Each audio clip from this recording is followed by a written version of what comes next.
Excellent start to the podcast. Oh, God, you turned it on? We're live. He says everybody ready and then records before he gets the everybody yes. ready. Because and then, he was ready. That's right. Everybody ready you and turned then around. What do you think? I was making an entrance? I thought you were going to try to surprise people. I thought it was like a reveal that you were doing. Hey, you're listening and or watching to Podcast is Broken, a podcast in which we try to make Canadian politics fun-er. My name is Brittlestar. My name's Steve Boots, and I like grammar. My name's Lisa, and I like those too. Oh, that's so sweet. I thought you were going to say grandma, and we're going to go right back to the Batmobile story. Okay, my wife genuinely asked me, she's like, he's really stuck on the Batmobile thing, isn't he? How could you not be stuck on that story? Anyway. I believe you were the one that brought in the Batmobile, so really. Exactly. It's actually to pronounced brag about Batmobile. But it's fancy. That's how grammar used to pronounce mistake, it. But. Exactly. So thanks for joining us again. We had a little bit of a pause last week because one of us went off to a big swanky gala in Capital City, and it wasn't me. It's a swinging town, I know. Exactly, and so we decided we'd give a little bit of a pause and then reset. We wanted to make sure that you guys could enjoy the podcast on the weekend over a cup of coffee, maybe a croissant or a pastry of your choice, a custard Danish. That'd be my choice, custard Danish. Oh no, you gotta get the croissant with the little bit of chocolate in it. Aces. The pain au chocolat, yeah. I don't know because I'm not a really big fan of that type of chocolate. It looks like sort of it's a turd-esque quality to it that I'm not really. But the turtitude is part of the appeal. The turtitude. The turdosity. If you were eating it appropriately, it shall be slightly warm, and it would not be. Turdified, it would be mush. Oh, well, chocolate mush. No, I don't know which one you're talking about now. This is a terrible conversation direction for the conversation for the people who actually are sitting there. There's someone right now sitting there listening to this going, I'm so glad they're doing it on Sunday. Somebody is like absolutely losing their marbles while doing like the Wordle. Exactly. They're like, this is why they took a pause. Maybe they should reconsider. Maybe it should be a longer pause. Indefinite. So thanks so much for joining us, like I said, listening and or watching. And some big, exciting things happened this past week, because we said one of us went to a swanky gala in Capital City, and that one wasn't me. It wasn't Lisa. And it was I. I am now one of the Laurentian elite. Finally, join us. I've arrived. I've landed. Tell us all about it. Where'd you go? What'd you do? So I was invited. So for those who only know me via podcasting, my primary thing that I do is TikTok. I create a lot of TikToks, and TikTok reached out to me as well as two other creators, and they invited us to this gala, the Politics in the Pen Gala. And it's to celebrate authors of nonfiction literature. It's they hand out the Shaughnessy Literary Prize there. Mm-hmm. So it's $25,000, which is like that's a lot of money for your ticket. I mean, for an author, that's what 4 or 5 times your annual wages. I don't know. In a Canadian author, yes. Honestly, it was really funny. At one point, we were walking around and. One of the other creators, Saskatchewan creator named Jennifer L., she was saying, like, I got a little bit of imposter syndrome. And one of the nominees was behind us. He's like, you guys too? But yeah, it was fantastic. It was bizarre. It is the richest, fanciest, most influential people you know having a costume party. It's exciting. It's very exciting. It happens at the Chateau Laurier, right downtown in Ottawa. Of course, a former place where Karsh used to do his portraits and stuff like that. It was pretty swanky, pretty fancy.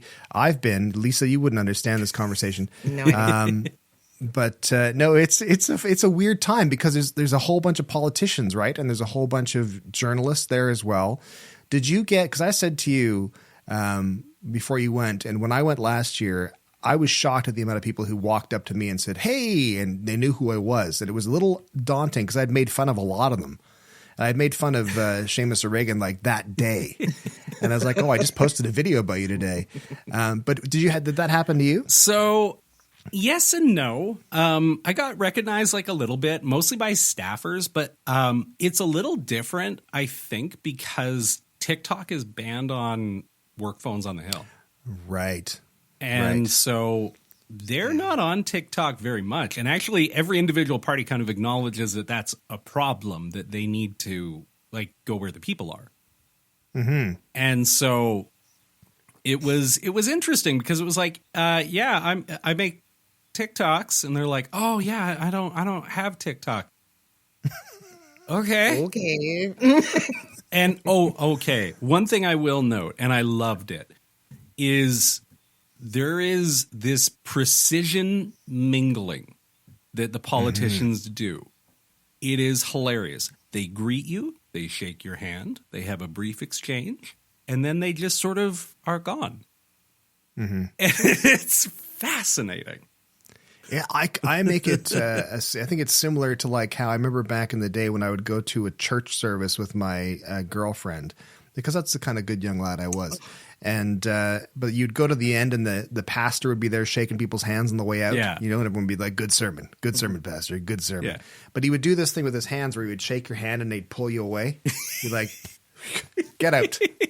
Next. Yeah, it's a little bit like that. It is like, it's a very, authenticity is my thing. Like, it drives me nuts when people aren't authentic. And so like, it was a little bizarre just in knowing that there's such a systematized style of this sort of mingling that happens where you like exchange pleasantries, maybe a card, and then you shuffle on to the next person. Mm-hmm. But like at the same time, it was very strange to meet all these folks, because it's like, no, you're not a person. You're in my TV or my phone or whatever. Like, you're not real. Because it's black tie. Like, everyone's got gowns on and black tie. It's a swanky affair. Like, it's very. Oh, but it's still business. It's business, but it's also high school. Oh. Right? Like, you know, Melissa Lanceman's shuffling around, and like, you know, there's little chitters and little chatters, and like Charlie Angus is over in the corner, and then you see some guys who are like, "Did you see Charlie over there?" It's Do you see what Charlie's wearing? It's so high school, and like being there with TikTok, like, there are some folks who really want to connect with TikTok and get to know you. And then there are some other folks who like sort of shuffle away as you get a little closer. Mm-hmm. Yeah. It was the way that I described it when I was there was like, imagine being a person who's been to aquariums, who's looked at photos of fish, and then goes scuba diving. And you're just like, Jesus, I'm in the middle of all this. That's a good analogy. That's like, good. Like at one point, Anita Anand, the defense minister, walked up to me and was like, "Oh, I've seen your TikToks. They're great." And I'm like, "You can order an airstrike."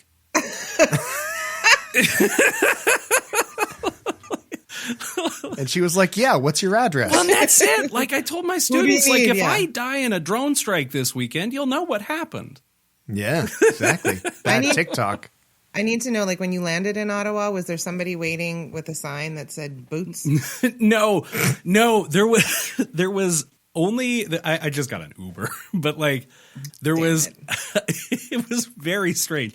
There was one deeply terrifying looking man in a black suit, black tie, just standing there staring at people coming down the escalator. Mm-hmm. And you're like, he's clearly picking up somebody very important, but it looked like he was picking them up to murder them. Right? Like, and it's like such a fascinating place. Like, having grown up in Regina, when you're there in Ottawa, especially right on the hill, you overhear so many conversations where you're like, that's not real. Like, there's people who are like, yeah, I'm going to the Olympics with the embassy, and we're gonna do this and that, and you're just like, I guess someone's gonna. Yeah. Also, I have learned much of Ottawa and the culture of Ottawa. in my 2 days that I have now spent my entire life in Ottawa. So you can tell me if I'm wrong on this. The primary trait of living in Ottawa is hating Ottawa. Yeah. Like talking negatively about Ottawa is like the city's sport. Yeah. Shannon's from Ottawa, and I think that she would agree with that. It's fascinating because I'm like, it's a lovely town, and everybody's like, it's horrible. Why do you like it here? And I'm like, it's pretty. What? I'm from Regina. There's tulips. I'm from Regina. We can't. There's no flowers. There's like. There's no flowers in Regina. No, there's weeds. no hill. No, There's just weeds. We have like a really pretty park in the them. middle of the city, and then like just daffodil covered boulevards. Or not daffodil, dandelions. So- I'm mixing up flowers. So what was your favorite moment? Like let's narrow that down. Who was the person you were most excited to see at the gala? It's funny. So there's two answers to that. Because one is, it turns out that like an old friend of mine from TikTok was at the gala too. Uh-huh. And so I'm sitting there and I get a message on my phone like, are you here? And so that was really exciting. But I'll be 100% honest. So it was, by and large, most of the politicians there were liberals. Yeah. It's not a big conservative hangout. Not a big conservative hangout, and like a few NDP there, but I don't get the sense that they're heavy on the gala scene. I don't. Yeah. You correct me if I'm wrong. I think you're right, unless they're caught shopping somewhere. But it was interesting, and so the guy from TikTok who I was there with, he was like, he's works on the Hill, so he knows these folks and is able to take you around and introduce you. And so he goes, who do you want to meet? And I'm curious, who do you think I wanted to meet? What's your guess before I tell you? Jason Kenney. I did not meet Ken Babe. They wouldn't let anybody near him. Oh, God, no. He shuffled in, shuffled out.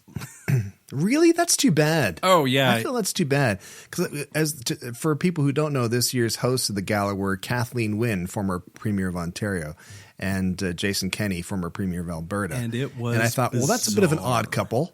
That's an odd couple pairing. I appreciate an odd couple pairing. I also appreciate a little bit of the removal of the politics with politicians when they do an event like that. Is kind of interesting. It's However, very I did strange see a to see couple them of put their clips that were- swords down. Yeah. I'm waiting for the clip. Yeah. Oh, are you thinking of one clip in particular? I'm thinking of one clip. I'm going to ask you to move slightly more into frame because you're a sorry. side frame here. There you go. Because I really want them to be able to I feel like we're in screenshot this. school. So Jason Kenney and Kathleen Wynne can come beat you up. There was the clip that went around where they were talking about foreign interference, and there was a couple of jokes. And I don't know who writes the jokes, but I understand, first of all, that it would be difficult to write jokes for an event like that. Secondly, even though it's fertile ground, because you don't want to offend everybody, or you want to offend everybody as opposed to just a couple people. That's the idea. Right. And the jokes I thought were walking a line. The jokes were dubious. There was a couple. I feel like at things like political galas and stuff, the jokes are never allowed to be actually funny, right? Like they're just meant to get a laugh out of the people who are in the know. Sure. And so I think there's at least some element of that because like the jokes aren't being written by comedians, right? They're being written by staffers. Yeah. And Google in many cases. And Chat AI. GPT. Oh my God. Yeah, there must have been. But it was their timing is so strange because they present these comedic speeches like political speeches in a little bit of a way. And so it's like the weirdest stand-up show you've seen in your life. Like imagine What is the deal with peanuts? Yes, this very On airplanes. Am I right? and there were teleprompters, right? So it's like this very halting comedy routine being read off a screen. But it was like, it's funny because there's this oddly self-congratulatory thing to it where like, it's like a bunch of people standing in the room high-fiving themselves, right? Like, Right. I will say one thing that I did want to highlight, because it's worth talking about, is this is the first event I've ever been at that was protested, disrupted by a protest. There was, I want to get her name right, Kagiso Lesego Malope is she's a South African Canadian author who so when you go to these things, everybody's got a medal. Not everybody. I didn't have a medal. I'm just a guy. The politician. You had a medal? Yeah, I had a book coming out that year. Oh man, we got to write a book. Listen, let's not dwell on me. Now I got to write a book and get a medal. So if you're an author or a journalist, you get a medal. I think it was yellow, and if you were a politician, you had a pink medal. And so she was there with a yellow medal. So she had written. I'm not sure what she had written that had got her invited to this, but she was there. And she, it was very odd because as the speaker was trying to get everybody settled, the speaker started the event, like Speaker Fergus. He's like doing his speaker hands to try to get everybody to sit down and listen and stuff. And it didn't work. It took like 6 They tries. don't flick the lights. Like oh my God. Yeah. I was like, I'm a grade school teacher. Do you need me to be like 1, 2, 3, eyes on me? Everybody.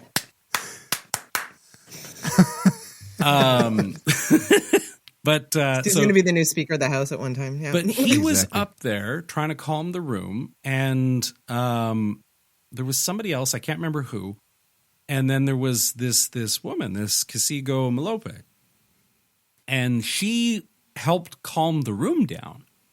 Like she said something to quiet the room down.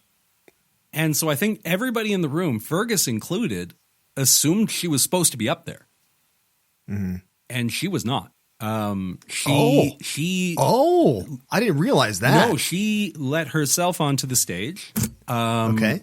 And so Speaker Fergus was actually standing right behind her. Now, it's interesting how it played out. She rose and she didn't even say the word Israel. She just spoke about the death toll in Gaza. That she took no. Lisa, can you hear still? Because I can't. I can hear you. So if you're wondering what the hell just happened to that conversation, it's because Steve's power went out. I have no idea why it would have went out. He's in Saskatchewan. He should be fine, right? It's a perfectly sunny day here. I have no earthly idea why the power went out. Maybe if Scott Moe had paid the carbon tax, Trudeau wouldn't have pulled the plug on y'all. It's your punishment. Rolling blackouts. So last time on Podcast is Broken, Steve was talking about I had her name in a window and then it disappeared. Her name was Key. Oh, I'm gonna look it up because I want to make sure I get it right. Get it right. Exactly. Politics and the pen.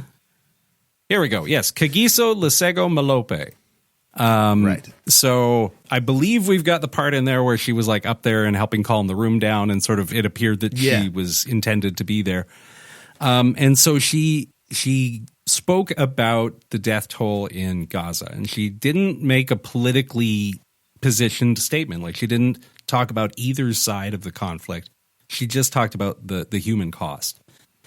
And it was a very interesting response from the room, because there was a number of people who were quite supportive of her drawing attention to that. And then there was I'd say about 4 or 5, all men who were standing up and shouting her down. And so it was interesting. And I do want to note, none of them were wearing any of the medals or ribbons. So they weren't journalists or politicians. They were They were at the back of the room, so they're likely like lobbyists and stuff. Right. And so she said her piece, and I think it's notable that they could have cut her mic. They didn't. They could have shuffled her off the stage. They didn't. She was broadcast on the screens. Like, they didn't even cut the cameras. Yeah. And she did receive a round of applause from the room. She was taken out of the event. She was removed from the event after the fact. Which I don't think that's right. I know it's, a formal event. You don't do that sort of stuff, but was. You're I also felt bad for celebrating you. literature, though, and so that's free expression, And that's exactly And it. politics. And it's politics. And so- this is it. And she spoke for like a minute or two. Like this was not a long thing. It was not a massive disruption to the night. And frankly, like I was actually talking to my class about it today. And they sort of had the same they all sort of had the same opinion of it, which was like, it's this very fancy event with all these very influential people, with all this say in all these things that are happening or connection to it. I think it's reasonable to not let them forget what's really going on out there. Sure. Right? Like, I think if you're going to sit there in that room in your tuxedo, you should at least not be allowed to forget about the real serious stuff that you're responsible for. And it seems like she. Sorry, go ahead, go Lisa. ahead. No, go ahead. I was just going to say, it seemed like watching the clips of her on stage and saying her piece, it wasn't like, as you said, she wasn't like, shouting the odds or something. She wasn't screaming. She wasn't sort of saying horrendous things. She was just saying pretty broad statements. And factual statements. And speaking with like the videos on Twitter, highly recommend folks listening check it out, because it is, she speaks very impactfully, very with tons of passion. Like it was really remarkable to be in the room for it, because it was was there a moment where you were in that room? Well, I was going to say, was there a moment that you were in that room and it's a weird situation to be in the first place? And then you're met with this kind of thing where there's like this sort of feeling of like, oh, how do I react to this? How did you deal with that? I'll be 100% honest. I listened to every word she said, and I gave her a hearty round of applause and stood on my feet for her, because I think she deserved it. Right. But it did split the room a little bit. So right after she spoke, Speaker Fergus basically said that wasn't planned and apologized. And that's when the room went, what? Because she had been on stage for quite a while beforehand. Right. And nobody really thought much of it, because like security at these things is tight. You're getting checked and all this stuff on the way in. And she had a ticket. So they just kind of, everybody assumed she was meant to be up there. And so, this is, it's the safety vest and a ladder theory. Have you ever heard of this? No. That if you have a safety vest on and are carrying a ladder, you can go anywhere. Right. Nobody will ever stop you. Yeah. Right. And I think it was sort of that. She was wearing the ribbon, like she was clearly there in an official capacity of some kind. And I have a tremendous amount of respect for it, because I don't get the sense it was planned far in advance. I get the sense it was somebody who was like, I can't be a part of this. Or you're going to take your moment to remind the people. Yeah, I can't be a part of this and not say my piece. Yeah. Yeah. Mm-hmm. I just respect that a lot. That takes tremendous courage. I think part of the problem, because the speech was so, I'm going to say, eloquent, it wasn't like Stuart said, there was no swearing. We're not flipping tables. We're just, it was passionate, but it wasn't like, it didn't feel impulsive. It felt like a very well thought out statement. Yeah. Like the situation is inflammatory, but the speech itself wasn't inflammatory. Mm-hmm. That almost hits harder for people who are the decision makers to be like, hey, because what she said is just true. Yeah. Right. And so it was like about 5 or 6 people roughly that were like yelling abuse back at her. They were yelling blame Hamas and free the hostages. Right. Yeah. And what I did find notable was when when there was a dude in a pink suit yelling at her. And it was like, you really wanted to be the center of attention here. Hey, buddy. But interesting. So he screamed, free the hostages. And she said, F yeah, free the hostages. I agree. Yeah. And that, I think, took him aback a little bit. Because there's really no response after that. And she's like, yeah, I agree with you. I agree with you. If you're heckling somebody and they agree. They're like, you're right. You're like, It was because that is a focus on the humanity or the lack thereof of the situation, not the government's, right? Because you need to separate the two. Well, and that's it. We don't want to, but that's the difference. Is that of course blame Hamas, right? But also people are dying. Well, and this is exactly it. Is she didn't even really. What she was saying wasn't really about blame. Yeah. It was about not putting it out of mind. Right. Yeah. You know, and I think that was a really smart move on her part because you're in a semi-partisan sort of space, right? Like everybody there is a politico of some kind. Sure. And so by making it a human thing more than a political thing, I think was a really excellent way to go about it. I was so impressed. I was just like, this is amazing. I think it's a good reminder for people who are privileged. And people who have privilege don't like to be reminded of their privilege. But while you guys are sitting down, no offense, Steve. I didn't pay for it. Fancy dinner. Yeah. You know, there are families who haven't eaten in weeks, right? Like it's to remind that we're not just who we are living in the world. Mm-hmm. There's a whole other world out there. So good for her. Kudos. Yeah. Yeah. Well, I mean, it was quite something. And as we talked about before with Kathleen Wynne and Jason Kenney hosting and doing some questionable jokes and all that kind of stuff, it's one of those weird things where I think there's an element of the journalists and the politicians feel they can kind of let their guard down a little bit.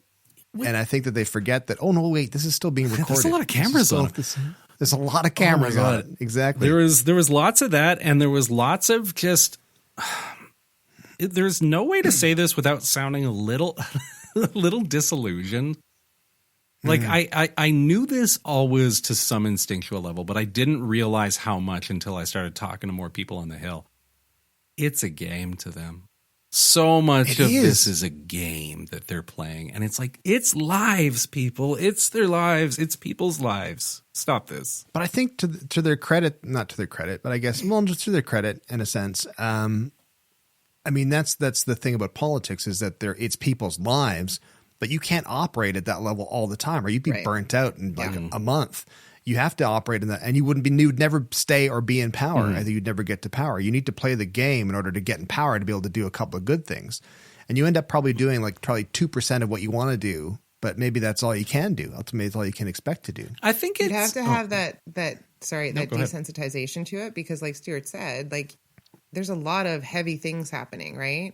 Mm-hmm. But at the same time, sure, just like any of us, you want to turn off work for a night and go have a good time. Oh, I mean things like QP and stuff, like the actual back and forth of politics.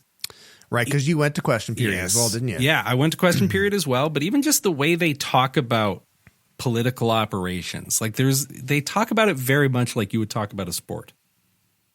And it just fascinated me that way. It frustrates me because it makes me angry. It more than frustrates, it makes me angry because I get so invested in issues and certain things, and I think these guys are on my side. And then I see them like buddy and chumming up, and I'm like, you guys were fighting for something very, very important against each other, for and against, and now you're just like, whatever, let's just go get a drink, which is an element that's good about that. Because you need to, like everyone, it's a civil society, hopefully is the idea, and you're supposed to be able to get along with everybody else.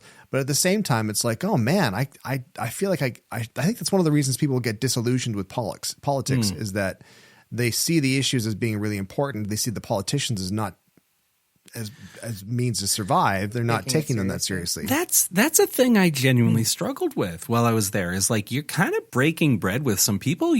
I've been breaking bread with some people I have real problems with. Yeah. Right. And not just like as politicians. There are, politicians in the room there who have like done things in their lives that I'm like, I'm not a big fan of that. Mm-hmm. And like, how do you, I didn't really have a great answer for myself of what to do in that space. Like, do you wander around picking fights? Do you play nice? Do you awkwardly shuffle around? And the option that I chose, take a wild guess, social awkwardness. Ta-da! How did that go? At least you can still go back to Ottawa, so that's good. At one point, Yeah. I was talking to Housing Minister Sean Fraser, and he asked about, Calm down, Lisa. he asked about my TikToks. And I was like, yeah, I talk about policy lots. And he's like, and I was like, I do lots of like comedy and jokes and things like that. And he's like, what kind of jokes? Oh, no. And I was like, well, dance. And I was like, I'll make like jokes around like, photos of politicians in funny poses or whatever. And he's like, you ever make any about me? I was like, and he's towering over he's like you. 6'8" feet tall. And like in a very friendly way, not in a threatening way at all. Yeah. And like Sure. the running joke I have about him is that it's like pictured here about to crush Tokyo. And I was like, I say that That's a good you're one. gonna crush Tokyo like Godzilla. And he's I imagine this happening at the like cocktail hour after the meal and the gala, where you're in the bar and you're walking up. He's like, "What are you doing?" I do TikToks, and you're putting on your tube just to make sure everyone knows who the hell you are. And then he's like, "What kind of jokes about me?" And you're like, "It says you're going to crush Tokyo." And just imagine you pulling your tube down over your eyes, just stretching it right down over your mouth. no, first 20 minutes of the night. No one's even drunk enough yet. Nobody was in the sauce yet. But I bet you they would have been sad, like the people that would ask that question, if you had said no. No, I'm. Well, and this is it. And Yeah, like, right, exactly. like it's part of that game. well, and here he laughed and he sort of did the 30-second mingle disappear, but like, So was that your most awkward meeting that you had with someone? Oh God. I don't know if I should share this. The NDA. No, I just. He's totally got someone. No, he's had a terrible. I want to say this, saying that he was perfectly lovely. Okay. I met Seamus O'Regan. Yeah. And Canada's own Doogie Howser. and I said something about how like growing up I watched him on Canada AM because I did. Mm-hmm. Sure. Mm-hmm. Yeah, that's fair. And I don't know if he just did not care for talking about Canada AM, but he was like, I hated the mornings. And I was like, all right, dude. okie dokie. And his partner, who he was with, immediately like pivoted the conversation to like friendly chit chat. I was like, thank you. Divert. And like, So do you and Bev Thompson hang out still? I don't know, man. It was just so funny because it was like it just felt like I hit a very specific little sore spot, because then we moved on. It was perfectly fine and lovely, but also like I don't think he was super in the mood for mingling. That's so weird. I mean, I remember meeting him as well, and I feel that he has no shortage of confidence whatsoever. And very he politically was put. he was congenial, but it was very much he was maintaining control of the conversation that I was having with himself and another MP. He was nice. He was yeah. perfectly nice. Yeah. He just did not totally. seem tremendously interested in a chit-chatty conversation in that moment. Right. Well, maybe you didn't want to talk about the past. Yeah, could have worn your toque. I think that was the thing. That was probably the key. It's like, oh shit, it's you. Okay, oh, God, I thought No. about I it. know. I thought about wearing the toque, but This is the problem when you're picking a branding thing. This is the problem. but there's this like right-wing political commentator on Twitch named Tim Pool who wears a toque, and he went to, and it's to cover his baldness. Mine is not. I got this going on. But Whatever. Shut up, Steve. but he wore a toque to some formal function with a suit and got like roasted into oblivion on Right. Twitter. Right. And I was like, I'm gonna maybe not wear the toque. You should have worn the tiny Diney costume. The tiny Your little dining dancing- costume is hard to do. I mean, I have like an no, I- inflatable dinosaur costume, right? Like one of the big ones. Yeah, well, I wasn't would've- aware, but yeah, when you did your dance, it your tracks. Oh It yeah, tracks. I have a whole collection of just stuff that makes absolutely no sense. I've got like, you need to understand. Every now and then, I'm left unattended with a phone that has access to Amazon, and Right. that This shouldn't be allowed to happen. This is like an ad for moving to Saskatchewan. Move to Saskatchewan. You're gonna need costumes. Oh yeah, I've got a panda, an orca. What else you need? it's a whole zoo. It's like So yeah. But interestingly enough, I actually saw in Ottawa, for reasons that I have no comprehension of, a man on a motorcycle in a panda costume, just at like 3 p.m. on a Tuesday. Just something else happening in Ottawa, or no capital city, just a dude in a panda suit. Yeah, there you go. That's what goes on. Presented without comment. So, despite your proclivities towards inflatable animals, you still got to meet with the Jagmeet Singh. How was that? Here's the question I have for you. And I've thought of this question as soon as I saw the picture of you and Jagmeet meeting together. And I think it was great that you got to meet him. It's amazing. And the first question that came to mind was, does he smell good? Because gosh, he looks like he smells good. Right? Doesn't he? Yeah. He has a very neutral smell. I feel he smells like nothing. He smells like he smells like somebody who respects fragrance-free workplays. Oh, wow. That's good. How's that? Just to pivot. Well, Stuart gains his composure. As an Albertan, I was very interested in the monologue that Jason Kenney had with Ms. Wynn. Now, you experienced that firsthand. Now, I've seen some of the clips of the various jokes that did not land. What the hell was he talking about? Which part? Involving the chowing of Maine. Oh, my God. So... Do you want to tell the audience, or should I? So you experienced it. I just lived vicariously. So, forgive me. It's dirty. Forgive me for repeating this. It just sounds dirty. So right?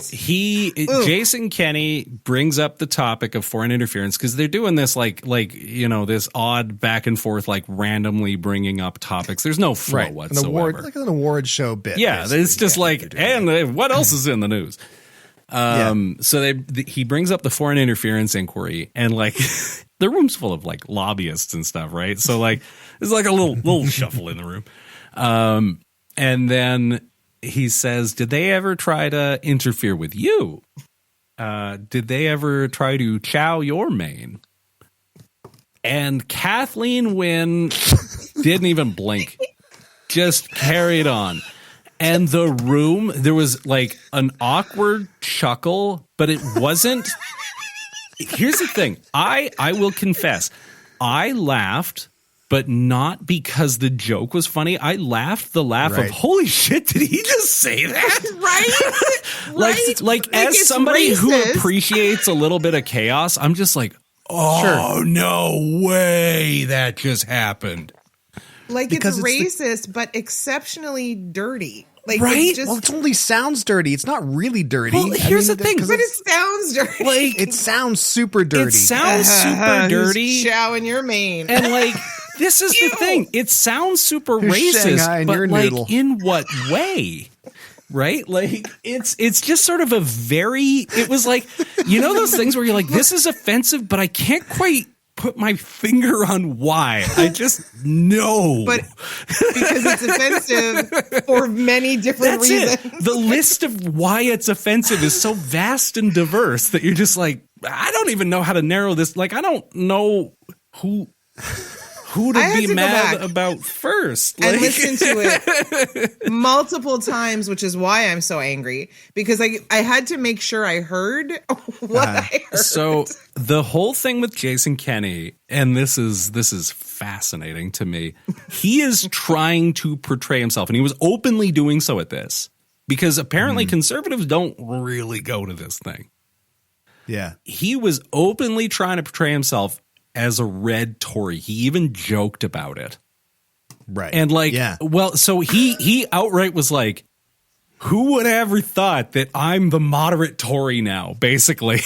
And the room was like, yeah, I guess.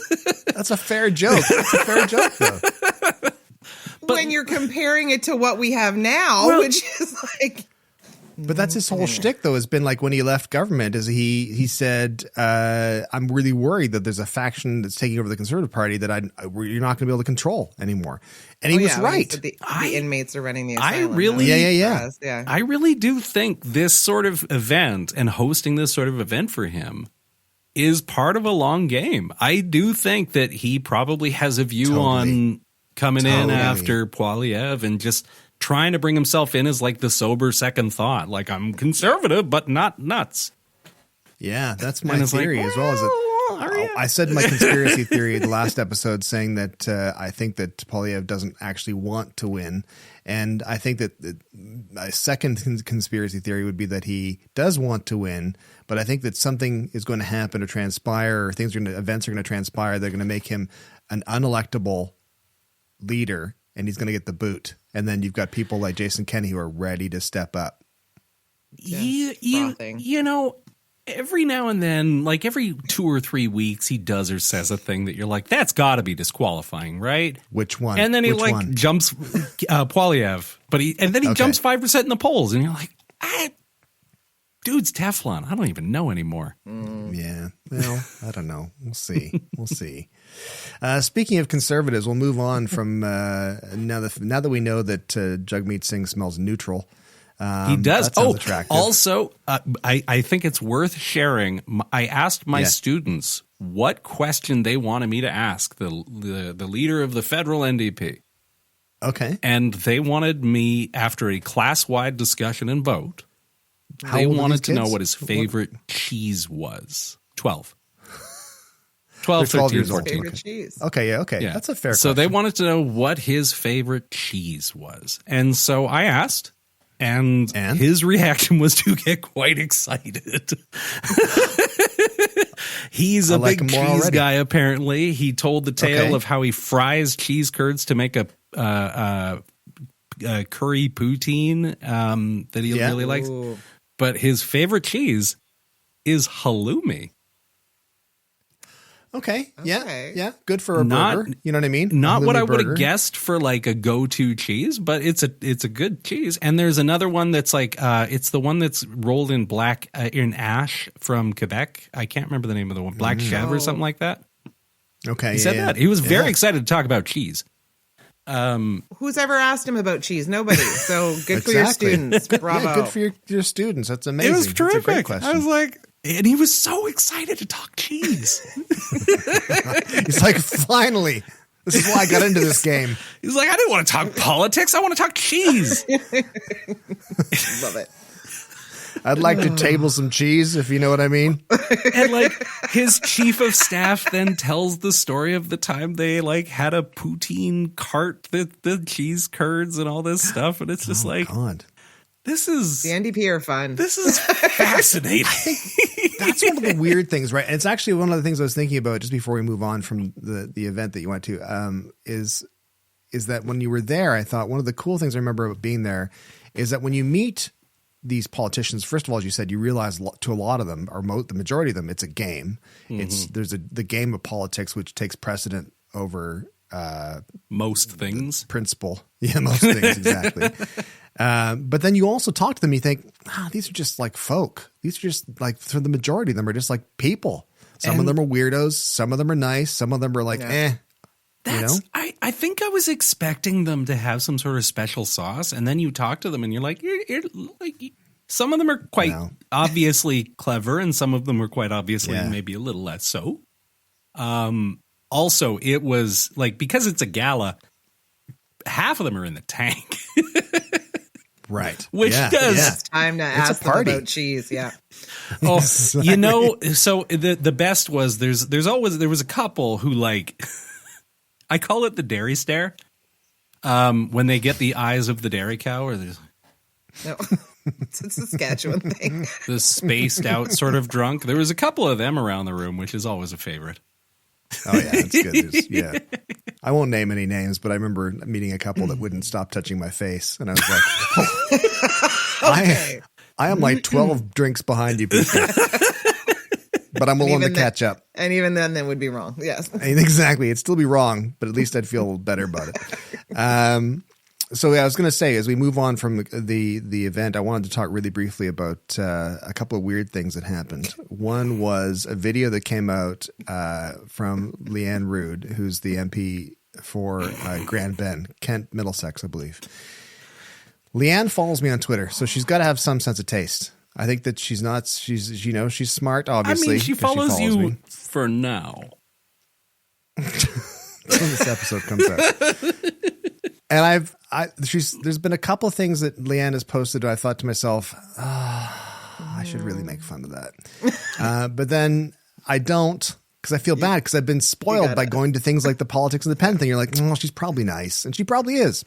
But I have not. So you're welcome. I exactly. can do what I want. Yes. But then she posted a video today complaining about the new coffee cup lids at Tim Hortons that are, I'm assuming, biodegradable. She called them paper lids. I doubt they're just paper lids, but they are essentially biodegradable lids. And not in the video, but in the caption, she referred to them as woke coffee cup lids. Them woke lids.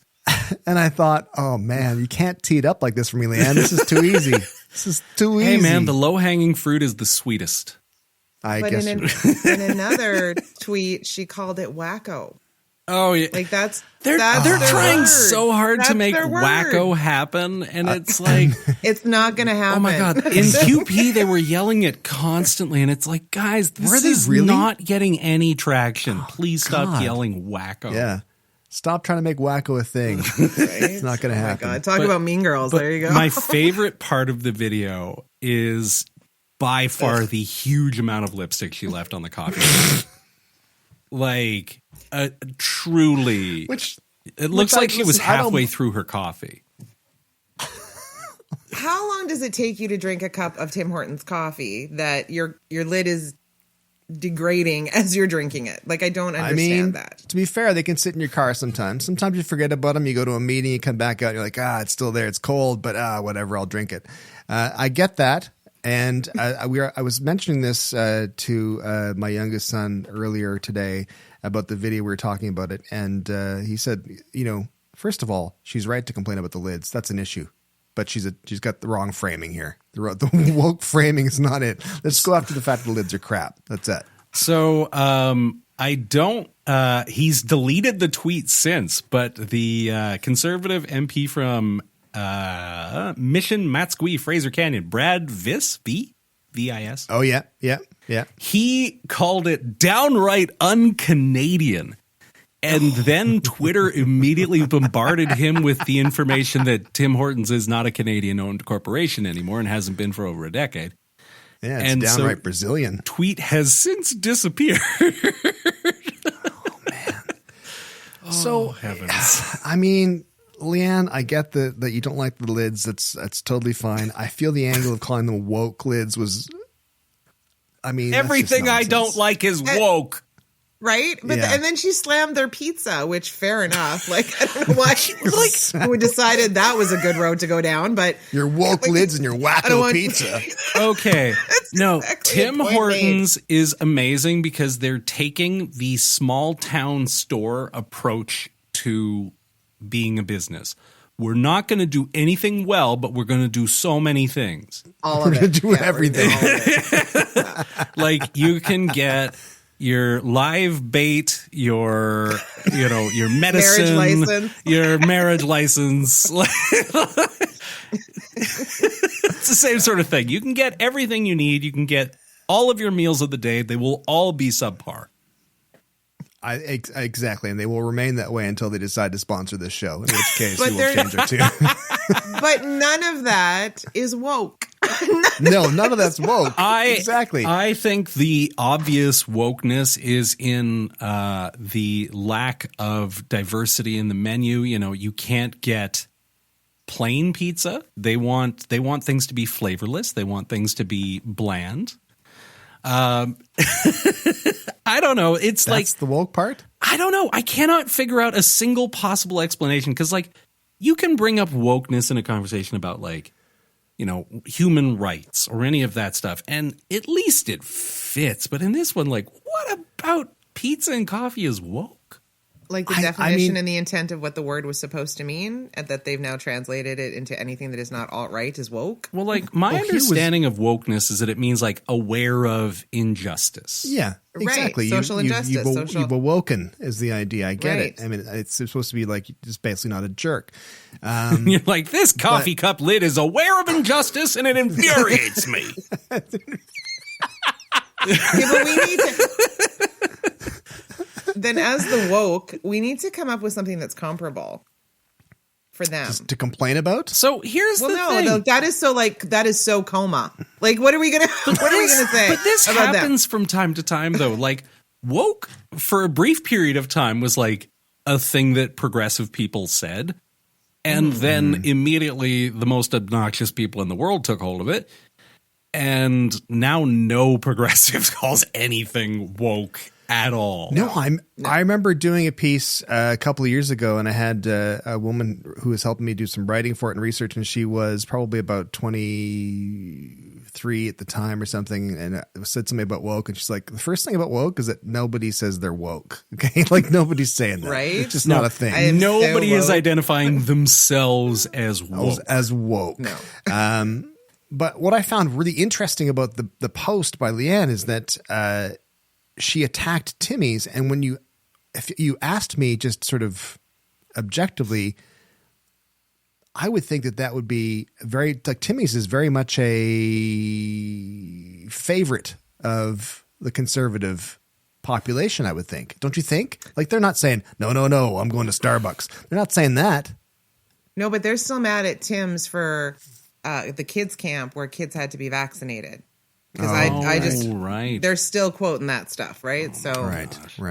Anyway. $20 says they're still getting their double doubles in the morning, but they'll bitch and moan about it. Is it that they're loyal to the company, or is it that they're loyal to a $2 cup of coffee? Right, and their rage from the past. They're loyal to a lot of things. So it's an odd post. Sorry, go ahead. I was just going to say, with all the stuff going on in the world, that's what you went. I know. That is way down the list. Exactly. But this is. Do you guys want? Should I address the Middle East? Should I address something in Ukraine? Housing? No. I'm going to go after the big stuff. Like Tim Hortons lids. There's an anti-single-use plastics ban bill that's being brought forward by a Saskatchewan MP named Cory Tucker. And he went on the morning radio and tried to explain his position. And basically all he had was, my kids don't like paper straws. And he basically portrayed this situation as like, my kids are constantly drinking out of paper straws. I'm like, how often are you giving your kids fast food? Exactly. Well, do they know how Danielle to use cups? Smith was complaining about the paper straws because people couldn't slurp the milkshakes from her husband's restaurant in those paper straws. It was too hard. They all fell apart. That's just a flimsy excuse to promote the restaurant. The bad paper straws, what it is. There's good paper straws out there. I like paper straws because you can pretend you've got a cigarette in your mouth. You can dangle it off your lip. It dries off. You know what I'm talking about? I just now picture you like. Are you 12? No, every time he goes to like the corner store, he gets those cool, little and Popeye cigarettes that shoot out the puff of sugar. God, I wish you could get Popeye cigarettes again. That'd be good. Can't you? No, you can't. They're just called candy sticks now. They're just called candy sticks. Okay. And they don't have the little red flame bit at the end anymore. Little pink flame bit at the end. Yeah. Due to wokeness, clearly. I tell ya. Yeah, that just chows my mane. Thanks, Trudeau. I'm going to make that a thing. Thanks. It really chows my mane. It's so awful. It sounds absolutely filthy. It sounds like he should have followed it up right. He wanted to follow it up with, you know what I'm talking about. You like the ladies, don't you? Like he should have twiddled a cigar at the same time. Like the creepy uncle at the family reunion. Anyway, sorry. Oh, and like the uncomfortable shuffle in the room, I will remember until the day I die.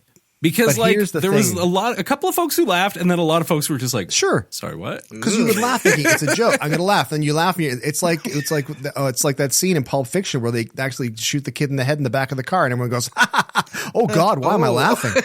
Yeah. No, anyway, it's which brings me to this is, so Leanne did that video, Jason Kenny's making chow mein jokes. and And then also Rachel Thomas, the clip that she had, which was unbelievable, where she was asked about, do you want to get rid of Radio Canada? I'm paraphrasing, obviously. Do you want to get rid of Radio Canada? And she just shut down. She just didn't say anything. And I thought, I can't see the reporter, but I'm pretty sure the reporter is probably about like 2.5 feet away from her right now. And nothing. Are you sure you're going to want to shut down Radio Canada? Nothing. Another reporter starts another question thinking she's not going to get an answer. And the reporter pipes up again. No, wait a minute. I want to ask you, do you want to shut down Radio Canada? Nothing. And then said, because your leader said he wasn't going to do that. And she went, I stand with my leader. So I have a pod person. I have a theory. I have a theory. Okay, good. Is that she had recently watched that Jurassic Park movie where the predators couldn't see if you don't move. And so she was like, if I freeze, they won't see me. God, where'd she go? Oh my God, she's right here. It's beyond parody at this point. Like, what can you even say?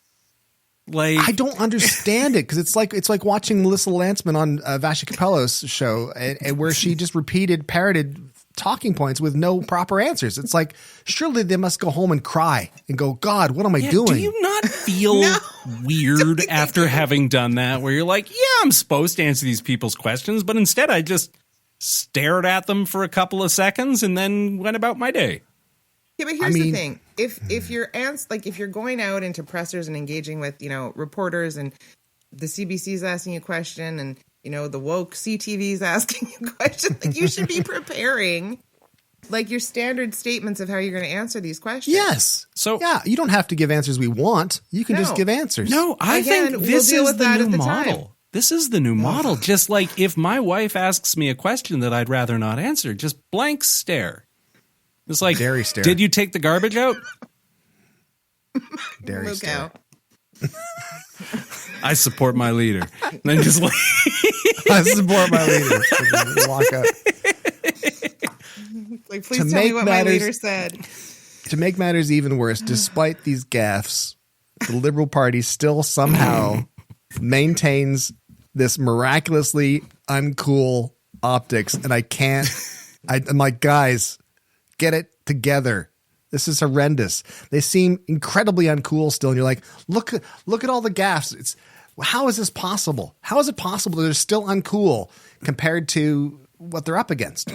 Because, I don't genuinely think that cool is a thing that is accessible to most politicians. Like, that's just not going to happen. Yeah. They're like, you become a politician because you were a debate school kid who showed up to school in suits, right? Like, in a lot of cases. And that's fine. I was one of those kids too. I didn't show up in the suit, but I was a debate club kid. And like, coolness was not our aspiration, right? That's not what we were there for.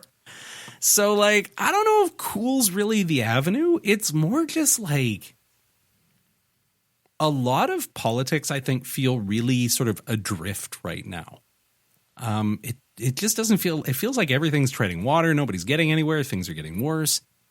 And I think it's really comes down to that. Like the approval of the government really comes and goes based on how people feel in their day-to-day lives. Mm. And until the material conditions of people's day-to-day gets better, it's hard to imagine the Liberals polling better. I think it's because there's so many things that people are going towards, right? So we've got the cups, we've got the CBC, that if we could just focus on a couple of things and do those couple of things well, and then move on to the next couple of things, then maybe people would have their standardized answers. But maybe they just can't be kept abreast of everything. And so you just stare into space hoping that somebody tells you what your leader tells you to say. I don't know. Or you have to come up with your own material for Twitter. But what I mean, but what I'm talking about though is, why isn't someone coming out after Rachel Thomas? Why isn't someone immediately coming out going, "Did you guys see that?" I mean, come on, it's craziness, right? I think some of us have, but yeah. So, but I mean, like someone in the Liberal Party, some MP should. I mean, you kind of get a little bit of that with like Mark Garrett's and all that kind of stuff. Yeah. But so I think part of it, honestly, is just a lack of journalists. There's just not enough of them. Yeah. So, like, I was watching QP and I recognized Dale Smith. I didn't recognize who the other journalist was, but there was only two. in the entire press gallery Sure. watching QP.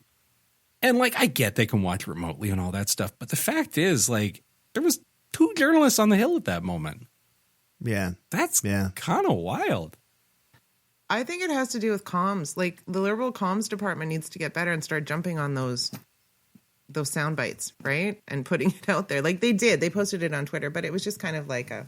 Yeah, but do you want to get drawn into mudslinging with the Conservatives? Do they win that game? No, I mean, I don't think they do. And I think even like when you see those posts like on Twitter by the Liberal Party, it's like, this is good. You're punching back, but still, I'm not sharing it. I'm not sharing it because it just doesn't seem right. I don't know if maybe that's like when I think of the last Liberal message that really got solid traction and got people's attention. Do you remember that really well produced video that Sean Fraser put out about the housing plan? Oh, your new friend? Yeah, your new friend. Godzilla.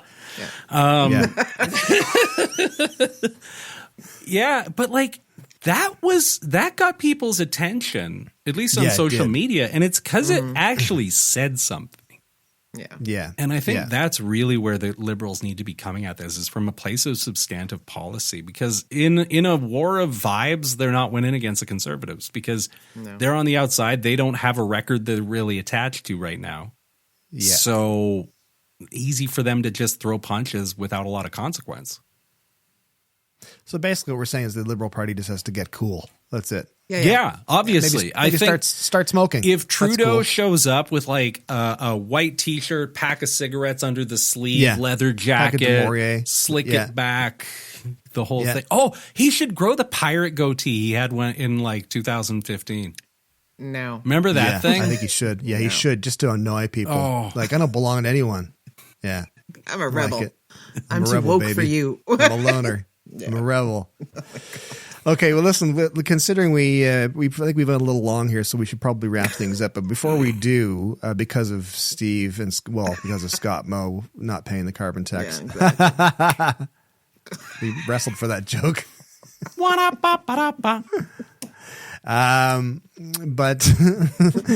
But we should probably finish it off here. So let's, as we always do, with an improvised theme song. And maybe the two of you would have noticed that there was a compilation of all of our theme songs that went out. Saw that. No. That was lovely. Yes. Yes. A little promotion for the show. The fact that the show is coming out on the Sundays now. I have to go find this. I haven't seen this yet.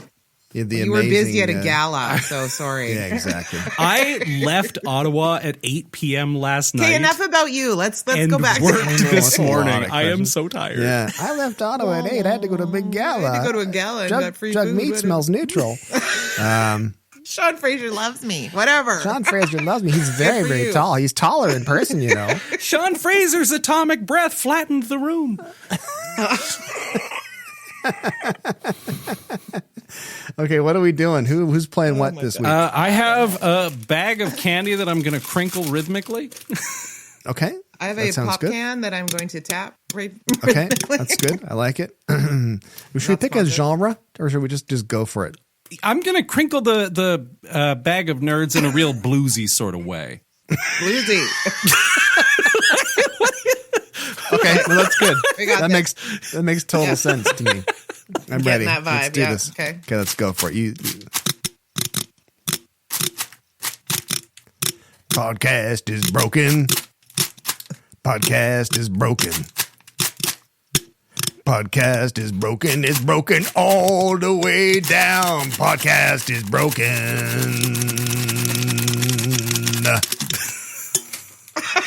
I mean, I don't know. I think it was one of our worst. But I'm glad you figured out that I was doing the rhythm.